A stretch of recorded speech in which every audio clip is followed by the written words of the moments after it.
Welcome to the Long Thread podcast about spinning, stitching, and weaving by hand. The podcast is presented by Long Thread Media, publishers of Spin-Off, Handwoven, Piecework, and Little Looms magazines. Find us online at longthreadmedia.com. Trinway Silks is where weavers, spinners, knitters, and stitchers find the silk they love. Select from the largest variety of silk spinning fibers, silk yarn, and silk threads and ribbons at trinwaysilks.com. You'll discover a rainbow of colors thoughtfully hand-dyed in Colorado. Love natural? Trinway's array of wild silks provide choices beyond white.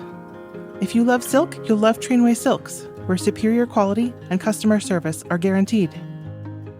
Hi, I'm Wendy, and I work at the Yarn Barn of Kansas. In addition to packing scores of mail order boxes every day, I'm a knitter and knitting teacher.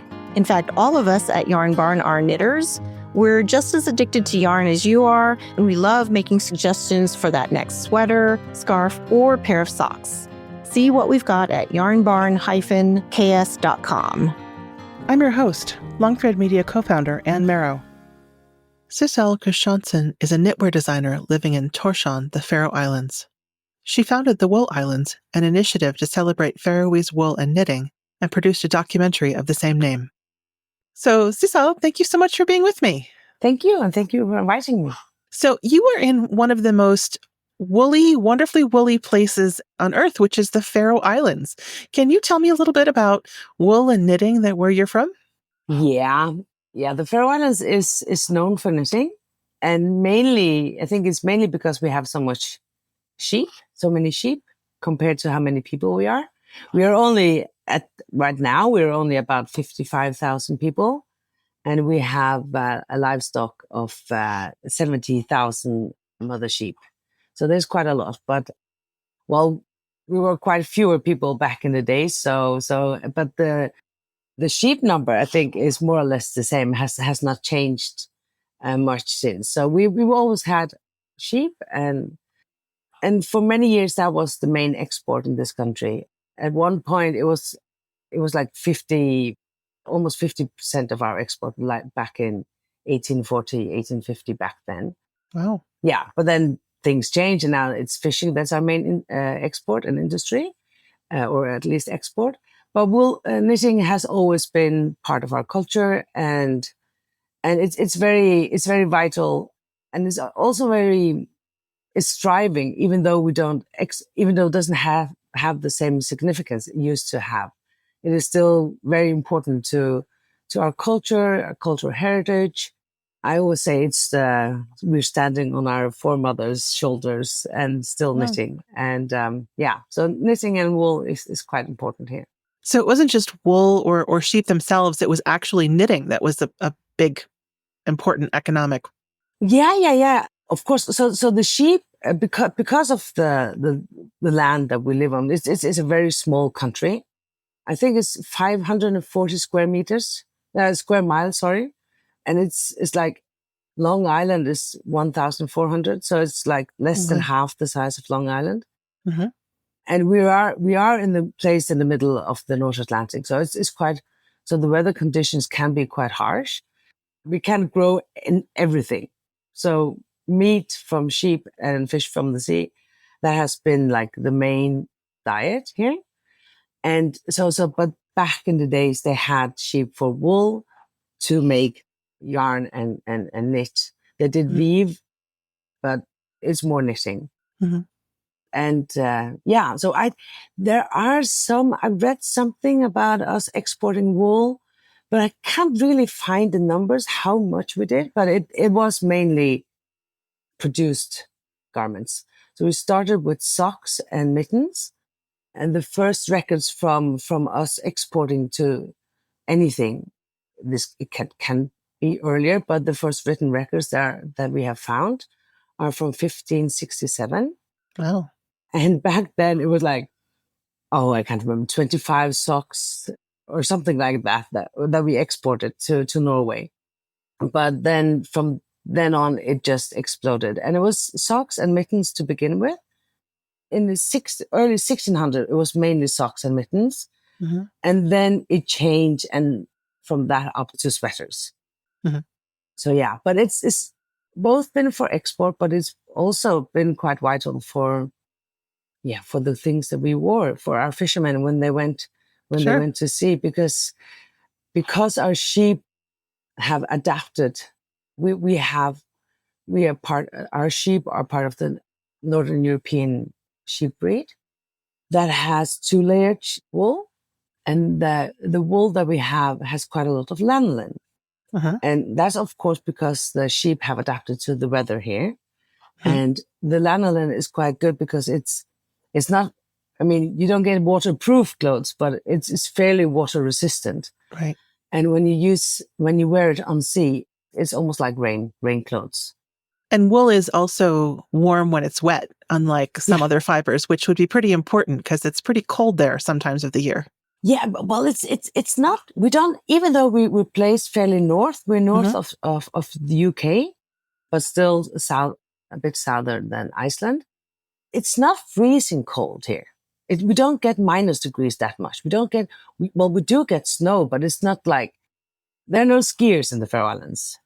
Or it's not what we're known for. There are people who do ski and are good at that, but it's not what we're known for. It's because it's more rainy and windy, but it can still be quite cold because of that. Because, well, wind, when it's cold and it's wind, it's usually a bit cold, feels a bit colder. So yeah. My father, he told me, don't have this documented, but my father told me that if you make your mittens wet, if you find wet wool in the mountains, or just damp wool, it will be 3 to 4 degrees Celsius warmer than the air.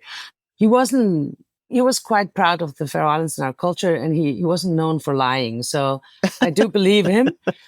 But if it's 4 or 5 or 2 to 3, I'm not sure. But it is warmer when it's damp. So there's something about that. So tell me a little bit about the knitting in Faroe. Like what are the motifs like? What are the colors like? Tell me just generally how I would know if something was a Faroe project. Yeah, how will you know? Our patterns or color work is often said to be quite graphic. That's what people often recognize. It's not this. If you look at, for example, Faroe Isle patterns or Shetland patterns, they're small and they're often more colors mixed in. Ours are cleaner in a way, I think. There used to be, back when we exported sweaters, when that was the main export or one of the main exports, we exported this to Denmark mainly, who exported it further to Holland, Norway even, and a lot of Danish, for the Danish army as well. There were some rules made that our prime minister had to share with the different sheriffs, I think that it would have been back then. And the rules were that every float could not be more than 4 stitches. They were mainly white with dark colored patterns, mostly because our sheep are multicolored. We have different colors. There are all colors are light brown, dark brown. Well, the wool is light brown, dark brown, light gray, dark gray, and white. Yeah, sorry. But we say the dark brown, we say the sheep is black, but the wool is dark brown. So that's, I'm not sure why, but that's how it is. But with that, you could have 5 colors when you did the color work. So all these natural, but they also did color work from or dye the wool with different plants and moss from stones and probably something else. But mainly the sweaters were white, and then they had this dark pattern color. That was the main colors. And you will see, if you look, I would see, if I see a sweater and somebody says, oh, this is a Faroese sweater, but it is Icelandic, I can see it. It's not difficult to see. Ours have attached sleeves. What does that mean, attached sleeves? It means that they're what I would call drop shoulder as opposed to yoke? Is that? Yoke. Drop shoulders, I don't know the word, what that means. But yoke, it's not yoke. Okay. It is like, so you knit the sleeves separately and then you attach them afterward to the body. Mm-hmm. Okay. Does that make sense? Yes. Mm-hmm. Yeah. The fisherman sweaters, they always had high collar Mm-hmm. and attached sleeves. And then they were either one base color, usually white, and then like borders, like some repeating borders. Or they had one pattern going throughout the sweater from start to finish. So that was usually what it was with the fisherman sweaters.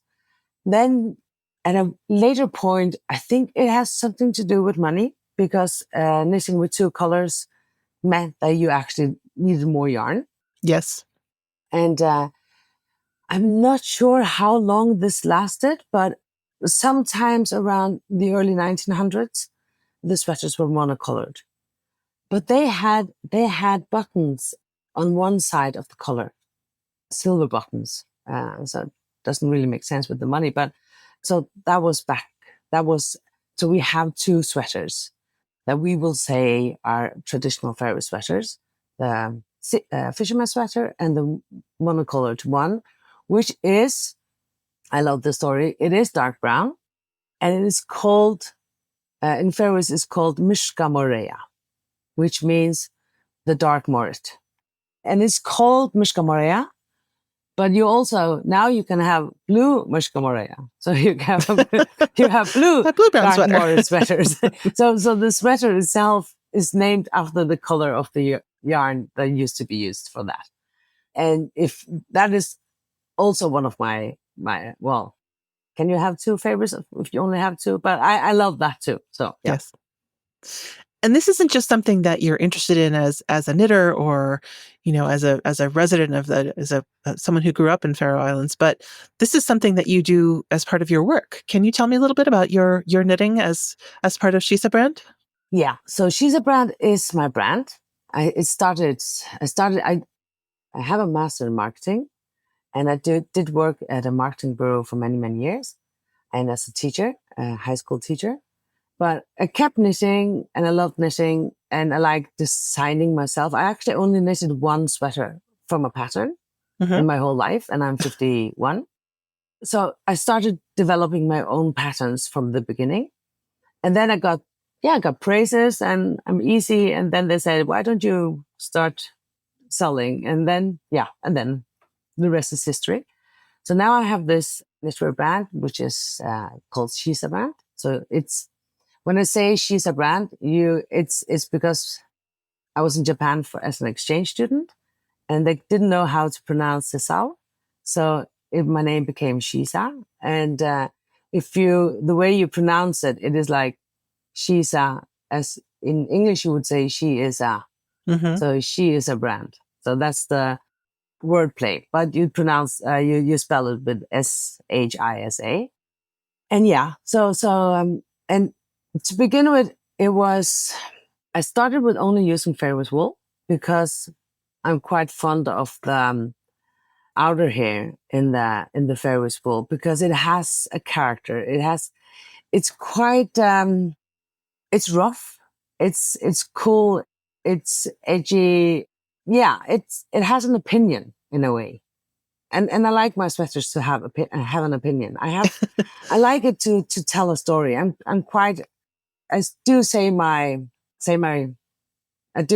not shy of telling what I think and what I mean and what I think is important. And I want my sweaters or my designs to speak as loudly as I do. So I started with the Faroese wool and then people started, well, but the Faroese wool is itchy and it isn't really because it's outerwear. It's not something you wear as undergarments. Not if you have the mixed wool that I use. So it's something you wear over. And most people have something that protects your skin if it's sensitive. But yeah, people started saying that it's difficult to sell Faroese wool to tourists and foreigners and Faroese people. So I started to use merino, Italian merino, but my voice didn't come out. It didn't speak my language. So it wasn't the soul of the brand. And it's a one woman brand. I'm taking, this is me and I'm doing I returned back to only using Faroese. We have in the Faroe Islands, you can buy, we have actually five wool yarn brands now. Really? Wow. Two of them are smaller. Mhm. One of them, there's like one big, which is Navia. And then you have Snaldan, which is the oldest. And then you have Siri, which has mainly Faroese wool, but they don't produce as much as they did. And then you have this you have two that are, how do you call it? Do you call them mini mills? They're produced at mini mills. So one of them is based in the Faroe Islands, and the other one, the farmer ships the wool to a mini mill in Scotland, which produces it and sends it back. So the Snaldan company, they have, their yarn is produced in the Faroe Islands. So it is Faroese yarn, but it's not necessarily Faroese wool, because they use quite a lot of Falkland wool. They have one yarn type that is 100% Faroese, and then they have another type that is quite popular, which is from Falkland Islands. And it's a little bit, some people, sometimes, even though we have these 70,000 sheep, we don't utilize all the wool. At this point, I'm still using only 100% Faroese wool, but I'm not sure if I at one point need to like be a little bit elastic on that, especially because it's difficult to get hold on sometimes, the 100% Faroese yarn. It can be difficult sometimes to get hold of the yarn that is made with 100% Faroese wool. So, but that's what I've stuck to. Yeah. So tell me other things about your brand. Is it using traditional motifs or contemporary motifs? Mainly, so I have like 3 rules. It has to be knitted in the Faroe Islands. It has to be knitted with wool from the Faroe Islands. So, but it can be, or it has to be Faroese motifs. So so those are the rules. I try to stick to keeping it 100% Faroese wool, knitted in the Faroe Islands, and Faroese motifs. But I do have some. I think one of my best sellers is my Tokyo sweater. It's one colored, and it's 100% Faroese wool. So sometimes I can skip between those, and then but I really do love the Faroese, the patterns. I want to bring our traditional sweaters, our seaman sweaters into the now. Mm-hmm. That will always be the design core or platform. So I always try to do that. But at the same time, I like structure. I like when it's something that is structural. And I like when the silhouette is sharp. Mm-hmm. So my Tokyo sweater has short sleeves, it has a slit, and it's fairly sharp in its in silhouette. But then I also like, for example, I have a long vest with no sleeves. I can't remember how you call it in America, but it's like really long. It goes, but it has buttons in front. It's an open vest, and it has these very, very Faroese graphic patterns. And it's almost like I'm sticking to the rules. I try to stick to those rules, but for a float can be difficult sometimes in terms of fabric. It's a little bit keeps you away from making these bold patterns. So, and this that cardigan is actually called Bold Cardigan, and it has a sister called Boulder Cardigan. Mainly because my photographer, she used to study in Boulder in Colorado. Oh, yes. So that was Boulder. The names are not always so logical. So, and sometimes there's a mountain in Fuglafjord, the village that my grandfather was from. It has this, it's because our land is quite, we don't have trees. It's very rocky formation. So it's quite dramatic. And this mountain has like craigs. I was just looking at it one day and like, oh, I could make a pattern out of that. So the pattern came from the mountain called Blåbjörg, hence the sweaters, that sweater, and I made a top and different things with the Blåbjörg pattern. And that's just called Blåbjörg. And the name Blåbjörg means blue mountain. So, or cliff, mountain cliff. So that's one of them. So I want, when you wear something of mine, I want people to feel the Faroe Islands. I want them to know that this is either the Faroese wool that gives it away, or the fact that the patterns or the color work is so clearly the Faroe Islands. I do have something, because sometimes you also want to do a little bit the same as somebody else. I mean, then there's fashion. You see all these sweaters that are on Instagram and online, and everybody's making this and that sweater. And you do want to knit that sometimes. Something not the same, of course, but I get inspired. But I also sometimes say, well, I have to sit on my hands. You cannot make this one. You cannot make this one, because this is not part of the story of Shisa Brand. And when the brand is so small and it's so competitive world that we live in, and it hasn't been less competitive with everybody starting knitting now and everybody being so good at knitting now, your voice has to be very clear.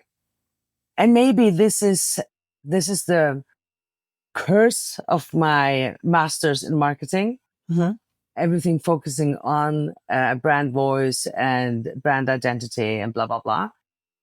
But I'm very true to my brand voice, I think. And I love that people say that they can see from miles away that that's the Shisa Brand. Luckily, I found that tourists coming to the Faroe Islands, they love the story of Shisa Brand.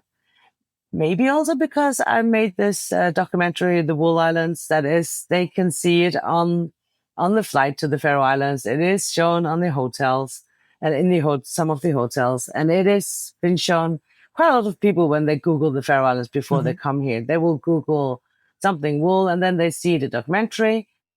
And in the documentary, we talk quite a lot about the patterns and the history and the wool.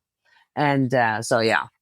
Yeah, and I would love to talk more about the Wool Islands, but just two thoughts. First of all, it seems like for folks who are less confident working long floats, Faroese motifs would be perfect. I have a hard time keeping my tension even when I'm knitting long floats. So perhaps I should look for some Faroese motifs to become more confident, because they're not so long. No, they're not so long. Especially, so we did, so back in 1932, the knitting Bible came out in the Faroe Islands. It was he was a tailor. His name was Hans Marius Debes. Tailor Debes is his nickname. He collected patterns from around the Faroe Islands that they had been knitting.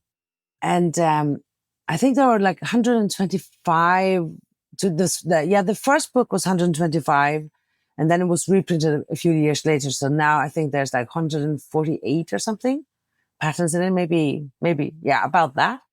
I did go through the whole book, and there was actually quite a lot of them that did not stick to the four float. I think there was less than half that did, but you will still have quite a lot of funny and nice patterns. So back then, 16, 17, 1800s, people around the world have been knitting. And so Shetland Islands have been knitting, Norwegians, Icelandic people, we have been knitting quite a lot. And even though we didn't live in the same world where we do today, that you can just look on the internet to see what color works were trendy right now, you can be so creative in knitting, but it's very difficult to keep finding new things within these amount of stitches that you have. And you have to make it, because what you said is quite the point. You mentioned the tension. It was work. It wasn't for fun. They knitted for work. They had to do something that was easy to sit and knit a lot and fast enough. So because back in the Faroe Islands, for example, they had to you would find women knitting. They were sitting opposite each other with 12 needles, double pointed needles, I think you Wow. call it. Mm-hmm. And they will knit in a round. So if we were sitting opposite each other, you would sit on one side of the body and I would have the other side. And then we will just knit like a machine. And we had to knit quite fast for that because we had to keep up. And they also learned how, that was also the way they taught children how to knit. So and then the children learned to stick to the same tension, because we all know, every knitter knows that you can look at a pattern and it says you have to use needle 8 millimeter or something. And then somebody has to knit on 9 and the other one on 6 to get the same tension. Mm-hmm. So, but since they were knitting in a round and opposite each other, they taught the children the speed, they taught the tension, but it was also, I would think it was maybe also quite enjoyable, because you were like sitting in a knitting circle and knitting and gossiping, because of course they gossiped back then as well. But it is mainly because they had to finish something up. So it was mainly for the speed that they did this. But yes, in that book, you will find these patterns. And what he said, and now I'm back to Taylor Debbis and the color work. What he said is that it was in the 11th hour that he did that. Because at this point, people had started doing those monocolored sweaters that I mentioned. And people were knitting less and less, had less and less of these old patterns that they used to. But luckily, he traveled around the islands. So there are 18 islands. So he had to go walk them across mountain and take up small boats rowing between islands to collect these things. And he talked to old ladies in all these small villages and had them like show him or redraw it. And then he drew it in this book, which I call it the Bible, because it means that we have some history from back then, that it's contemporary. It was contemporary in the 1800s, but we have a problem of documenting contemporary life because we find it so boring. I mean, it's like, this doesn't have value to share because this is what I do every day. I mean, I wouldn't write a book about my life today, but maybe sometimes somebody will ask, how did you? Well, we have documented everything and more than that on the internet now. So that's a different story. But right, but knowing what's important. Yeah. Imagine, because we didn't do that back then. So there's also a small debate on the problem actually of that book, because when he published that book, those became the Faroese patterns. Oh. So even though somebody else, let's say he didn't visit you or your family or your village, then your village hasn't been documented. And that means that all the patterns that you used in your family or in your village, they're just left out of history. Yeah, did they not have value? Because they were, and I've been told from a lady who collected quite a lot of these patterns as well, that she was almost rebelling towards him, saying that these are the final, these are the things, these are the true Faroese patterns, something. But all that said, I think this is interesting, and I've heard that she collected these patterns in a few booklets, and they have at least booklet number 2. Booklet number 1, they cannot find, but booklet number 2, they found. It's still in the family. Wow. But we're hoping and I'm praying that they will publish it because it's such an important part of our history as well. But I'm so grateful to the book of Taylor Debbis' book because at least we have that now. And you mentioned that it was work and was something that women had to do for money. But there's still a hand knitting for work tradition, right? I mean, all of the projects in your store, all of the knits that you offer through Shisa Brand are hand knitted too, right? Yeah.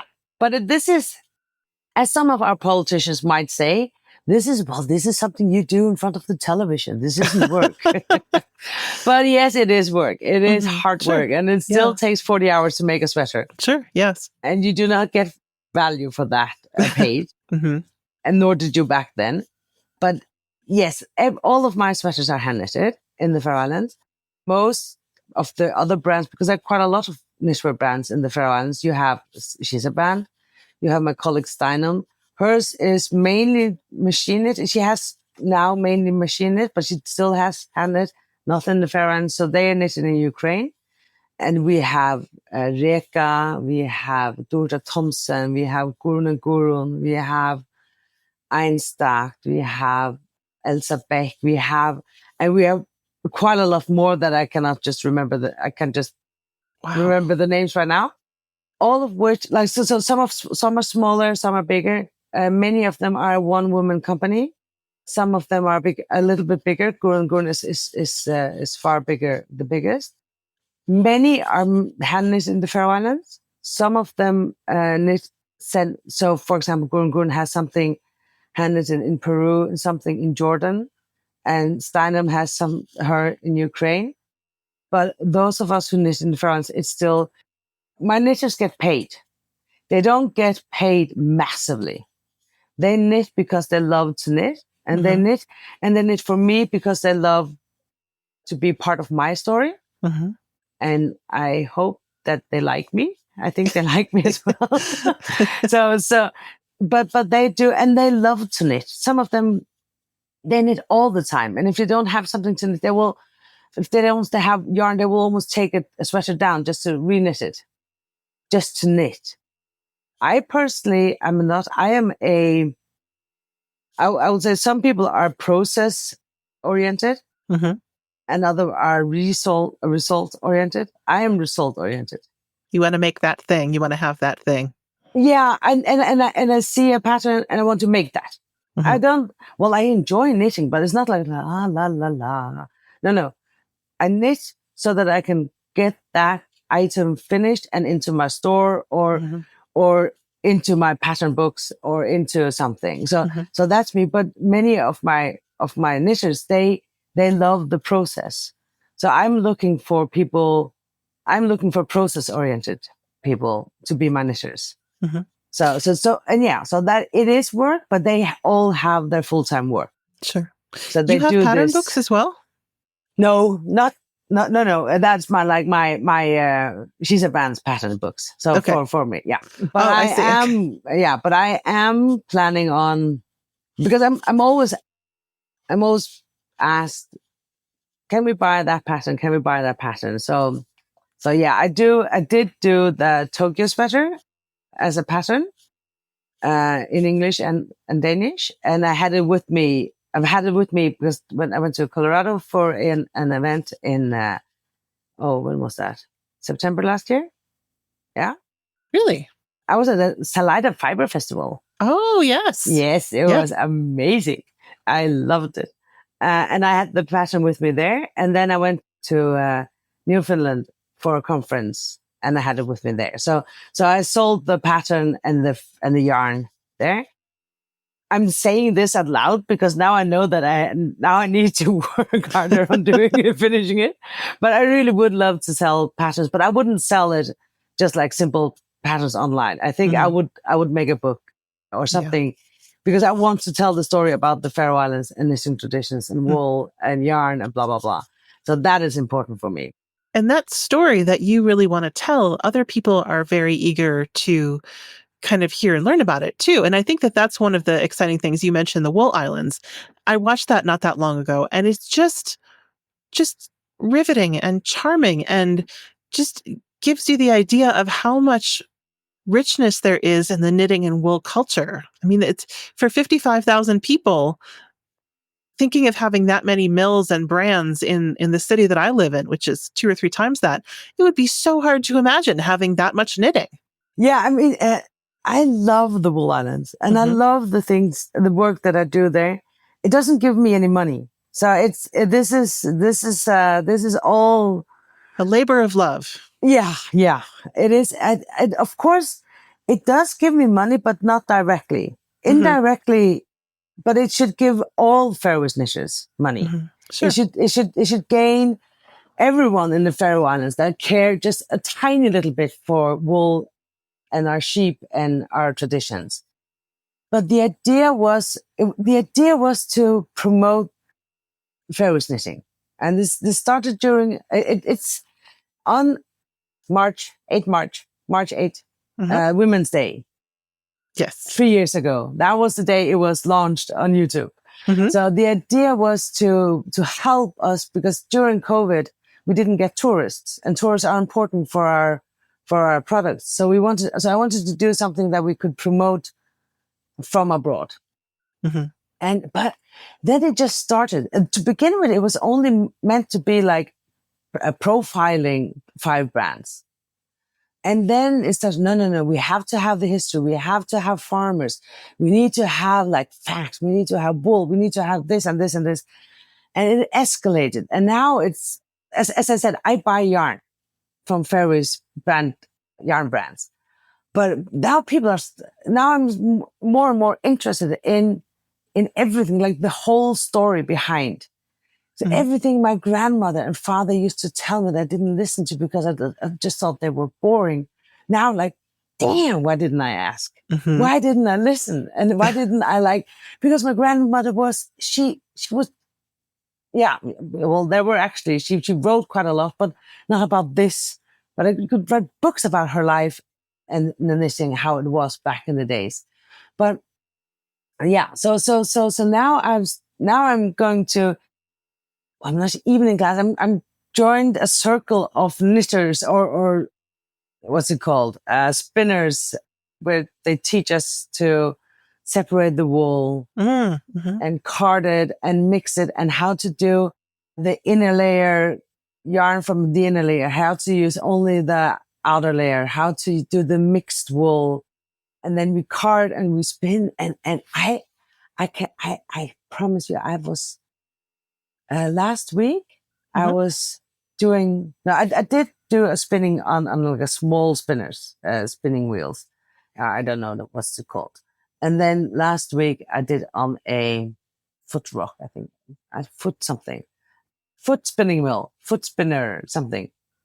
Where you sit with the pedals and you and then the wheel is. Oh yes, just I would call that a spinning wheel, but We call it foot spinning wheels because you have 2 pedals that you. Okay. Or you can also just have one, and I aced it.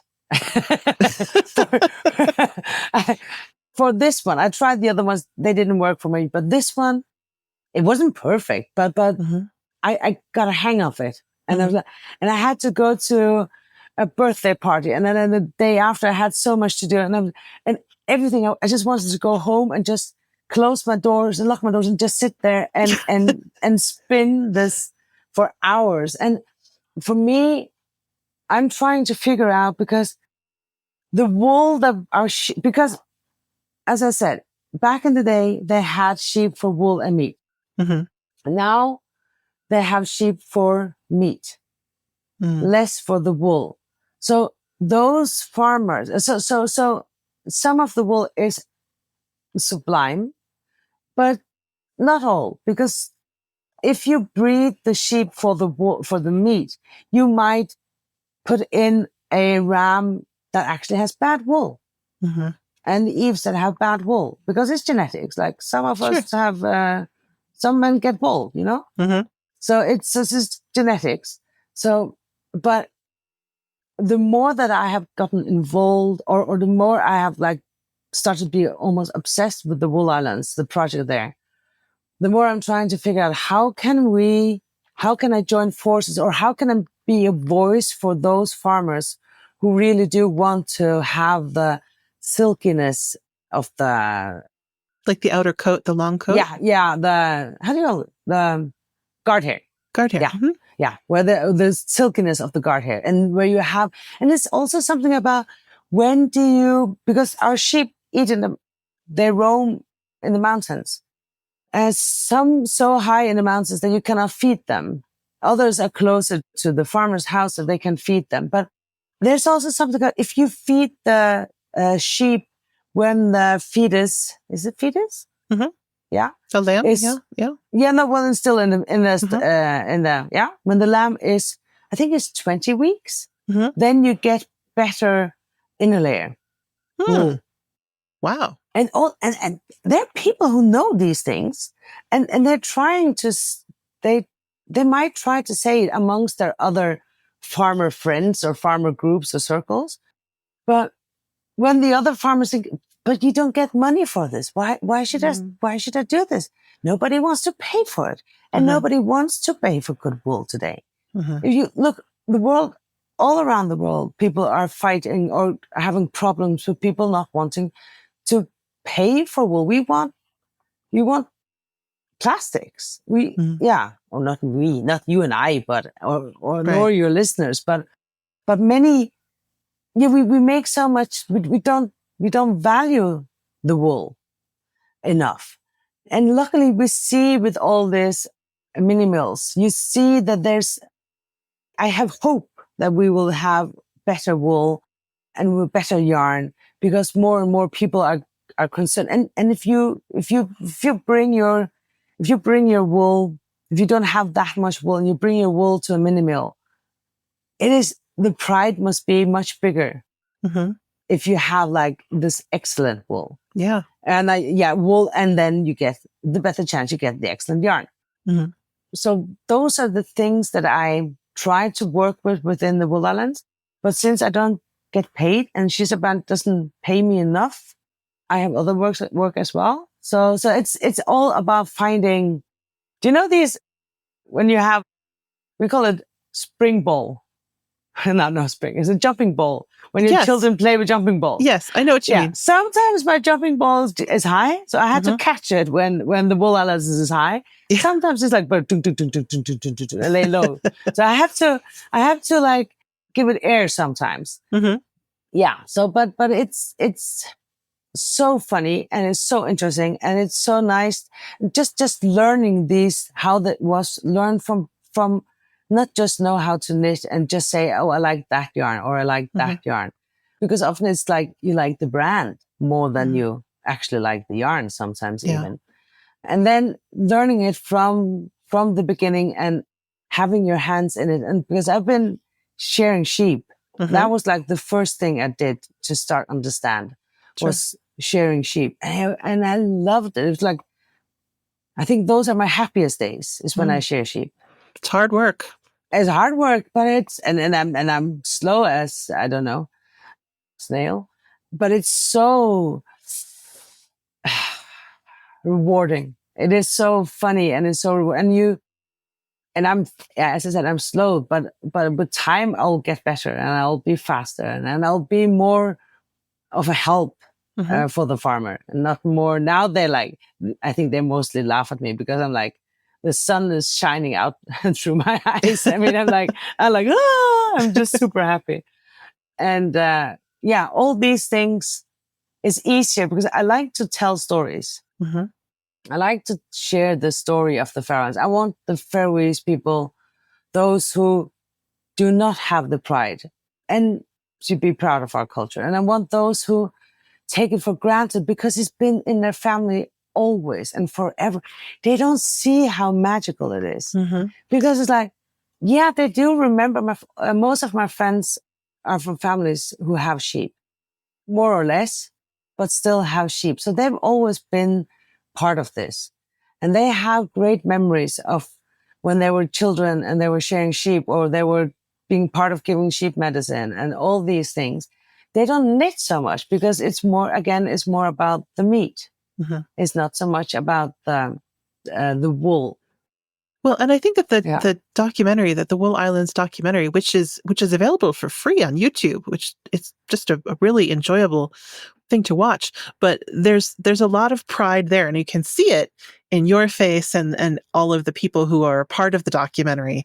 But just kind of getting a view of all of these sheep and knitting and mills it's just, you just want to be part of that. Yeah, and it would be amazing. So the more we can build on this, the more we can make it something into tourism. So that people can be part of it when they come visit. There are more and more people, there's a project in the Faroe Islands called farm tourism or agricultural tourism. So there's something about something that has to do with farms, something to do with agriculture and wool. And then you also have knitting clubs, knitting circles where you can, part of tourism, join a knitting circle. And because so many people would love to get their hands into the wool and be part of sharing it, because we still, not everybody shares with scissors, but there are, I think that it will be about, I still think scissors will have the upper hand. Mm-hmm. There will be more with scissors now still. So if they're not with scissors, what's the other choice? Just to be sort of pulled off? Yeah. So what you mainly, but this is what I see and understand. I might be wrong, but what I understand is that you mainly share with machines. Yes, with trimmers. We almost exclusively, yeah. And that has come to the Faroe Islands again also. Mm-hmm. But because the wool that we have is different than the one-layered wool, it is not the best choice. Mm-hmm. It is not, nor is it the best choice for the sheep. Because even though summers are quite lovely and warm, can be very nice here, it can be quite cold for the sheep to go up to the mountains because if it comes like a storm or a fog, can be quite cold. So it's good for the sheep to have a small layer of the new wool that it has grown out because of our wool. Okay, this is a little bit technical, but I'll try to explain. So you have, if you take, for example, you have the skin, then you have the soft inner wool, which is about 5, 6 centimeters, something like that. And then you have the guard hair that can be all up to 30 centimeters. Wow. I think the average is 20. Oh the my. average centimeter is 20. So those are the two layers. So when we share it in summer when the sheep have started to grow new wool. When the sheep grows new wool, it pushes the inner layer and the guard hair out. So it pushes it up. So you can, so the good sharers, they will go as close to the old inner layer as evenly possible. Because if they go as close up to the mark as possible, then the sheep will have the new wool that will be good for making them ready for winter. So the reason that the farmers share the wool is to make sure that they have a fresh coat for winter. And because the sheep will shed? Yeah. Yeah. The sheep will shed their wool if nobody helps them. But the problem is they often get stuck in things because it doesn't shed like, I think isn't it camel that just sheds in, so you can just walk behind it and just take hairs. I think it's almost something like that. But it can be dangerous for the sheep, or it's not so good for the sheep because around the neck it usually doesn't shed so well because it often gets tufted.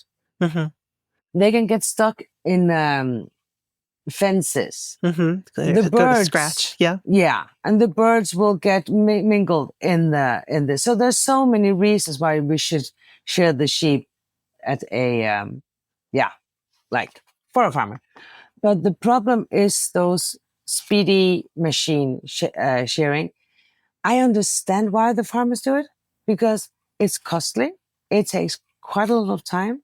It is far cheaper to get someone in to like take those trimmers and just get it over with. As I said, they don't get enough money for the wool. It doesn't make sense for them. But for me, as passionate wool person, I just want to hear their issues and problems and see if we can find some solution where everybody's happy. Sure. So those are some of the goals that I try to work with the Wool Islands. And even though it's just me behind the Wool Islands, there's quite a lot of people who have the same vision as I have. The thing is that I just have a website. I have a logo. And the website does tell you a little bit about you can go in on the website and see photos of sharing. You can see how much of the wool was collected each year to see how does the graphics look. Do we get more wool? There will constantly be more and more articles or smaller articles on there because I had to write them about the wool. So, and what we do and who works. And I want everybody that works with farming, wool tourism or farm tourism to be on there so that we need to strengthen each other. Because there's so many people who have tried to make sure to save the wool, but they probably haven't. They haven't. We need more people to do different ways because then collectively it will be good. And are you finding that people who come to visit are coming to learn more about the wool and to see the knitting? More and more, yeah, definitely more and more. Just as we spoke, I just came to, oh, darn, I've forgotten I had to reply to someone who wanted to come and visit me. So from Iceland, funny enough. So they come even from Iceland because they think that we right now are doing a good job with the wool islands and the different brands that we have. But yeah, people, I think if it were possible to say that Wednesday at 3, we go into the mountain and we collect sheep on these and these farms, and then we share wool in these and these days. That would be perfect. But we can't do that because the weather has to work with the weather. It has to work with how much the sheep have shedded naturally. It has to work with all the people who have to go into the mountains, run into the mountains. You cannot send anybody into the mountains. Because it's not like the sheep are out in a pasture outside of most people's barns. These are sheep who are going far away from people and are on their own most of the time. Exactly. And you will see some sheep in the villages, but you don't just chase them and just cut their wool. But yes, most of the sheep live in the mountains, and you have to know it can be quite dangerous. I mean, because and one of the main player in that is the dog, because the dog is such a great collector. But you still have to have trained people running in the mountains and like pushing it calls it in the dictionary, it says driving them down the mountain, but not driving in the car, but like pushing them, like running after them and guiding them into the sheepfold. And then more and more people are like on lower levels and like helping to make sure to guide them the right direction. Okay, I have an ignorant question. For hours. I have an ignorant question. Yeah. How do they know whose sheep is whose? Sheep they do have marks in their ears. Okay. But you cannot see that mark from far away. Sheep are very true to the land they live on. You actually, it's quite funny. They do have marks. They have these clippings in their ears, and then they have like color marks as well. And farmers are quite good at knowing their sheep, even though many of them are white or just one monocolored. They will be very good at knowing their sheep. But still, if you have, how will I explain this? So if you look at a field and you have an area that goes from like, let's take a chessboard. That's the easiest. So you have each farmer owns each dot on the chessboard. So if you have if you have from one brown to the white or a black to the white, you will have the sheep won't cross that. They won't cross it. But it's also important for the farmer to breed so that when he takes out an ewes, let's say an ewes is 7 years old and it's up for slaughter, because usually there will be slaughter about 6-7 years old. You will have to make sure that up in that corner of that chessboard, on the edge between those two blacks, you will have to make sure that there's a ewes going that belongs to there. You cannot kill all four of them that live in that area. So even though a farmer owns the whole black dot, that he will have sheep groups in different, like, they pasture in different places, almost. Yeah. This is what I'm not a farmer. Yes. But this is so. But I think one of the lucky thing with me, or the good thing with me in this sense, is that I'm not a farmer, and I didn't grow up with sheep, so everything is new for me. Yes. And it comes to me when I'm super passionate, or like I'm asking when I'm super passionate and super interested, and because they have found out, because they saw the wool islands. And because they know that I actually mean well, I'm not going to, they're quite kind to me. They take me along. They tell me things. They have patience with me when I'm like, okay, how does that work? Okay. But yes, but when I keep doing all these things, trying to understand. So they have taught me quite a lot of these things. And they know that I have Shisa Brand. They know that I actually do want to make sure that this tradition is alive. So so it helps quite a lot to be, I love being naive in this, but still showing them that I have learned a lot. So they also know that I learned. So yeah.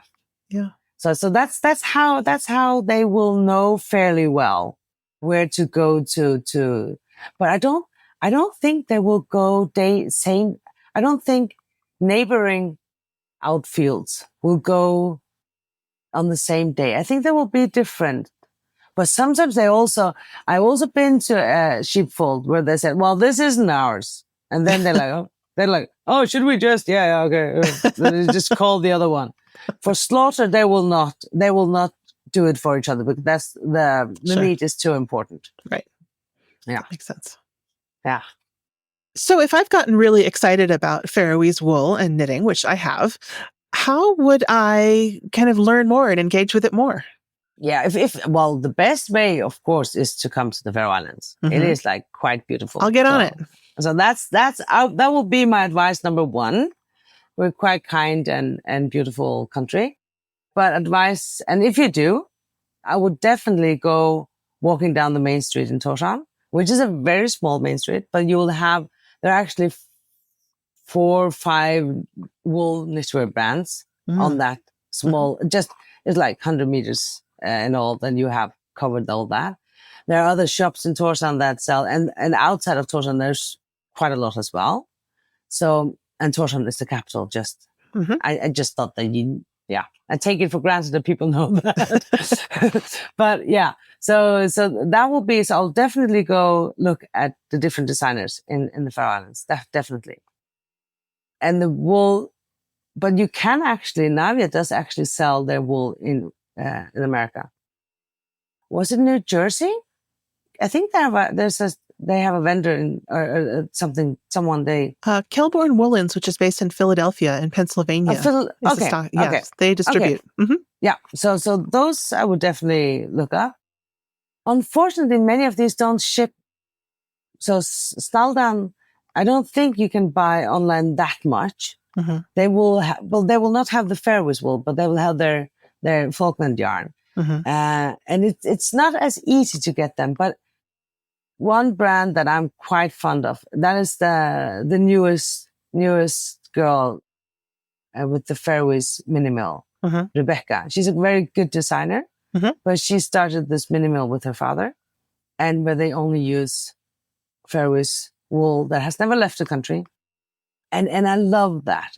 And it's called the Spinneroie vi Onna. So it's the mill by the river.